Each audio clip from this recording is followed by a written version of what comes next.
Le vaudou n'est pas une religion telle que les religions qu'on voit aujourd'hui. Le vaudou est une religion dans le sens que la religion est un religaré, c'est un lien, est un canal de connexion. C'est ça la religion. La religion vient du grec religaré, se relier. Se relier à quoi? Se relier à quelque chose de plus grand que soi. Le vaudou est notre religaré. C'est comme si je te dis quel est ton religaré, Tcheta. Tu vas me dire, moi, le religaré, c'est la musique. C'est ta manière à toi de te connecter à ce qui est plus grand que toi. D'autres personnes sont religarées, c'est le yoga. D'autres personnes sont le religaré, c'est la méditation. Moi, mon religaré, ce sont mes divinités vaudou. Tout simplement. Donc, le vaudou est un moyen de connexion à ce qui est plus grand que nous. J'ai choisi le vaudou. Pourquoi j'ai choisi le vaudou? Parce que j'ai trouvé que le religaré chrétien n'était pas le moyen de connexion qui m'allait pour me relier à ce qui était plus grand que moi.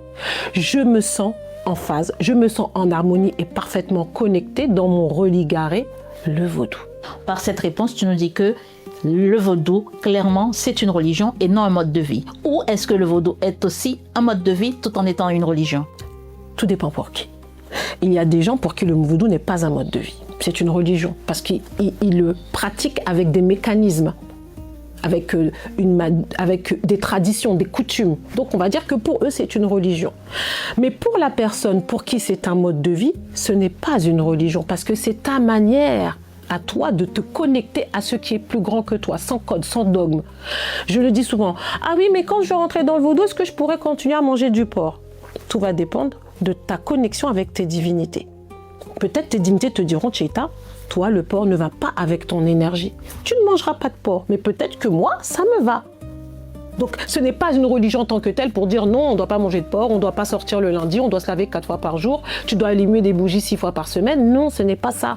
C'est un mode de vie. C'est ta manière à toi de t'aligner avec les 4 éléments, de t'aligner avec tes ancêtres, de t'aligner avec tes divinités. C'est ça, le vaudou.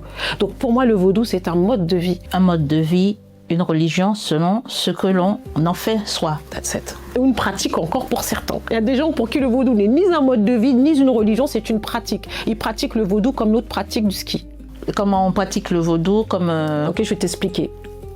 Par exemple, il y a des gens qui vont te dire, bon, je vais chez le Ougan, je vais faire une consultation. Voilà. Ils pratiquent du vaudou. Ah oui, je vais chez le Ougan, je vais faire un bain de chance, ou je vais faire un mariage loi, ou je vais faire un point. Ça, ils pratiquent du vaudou. Ils ont le vaudou comme pratique.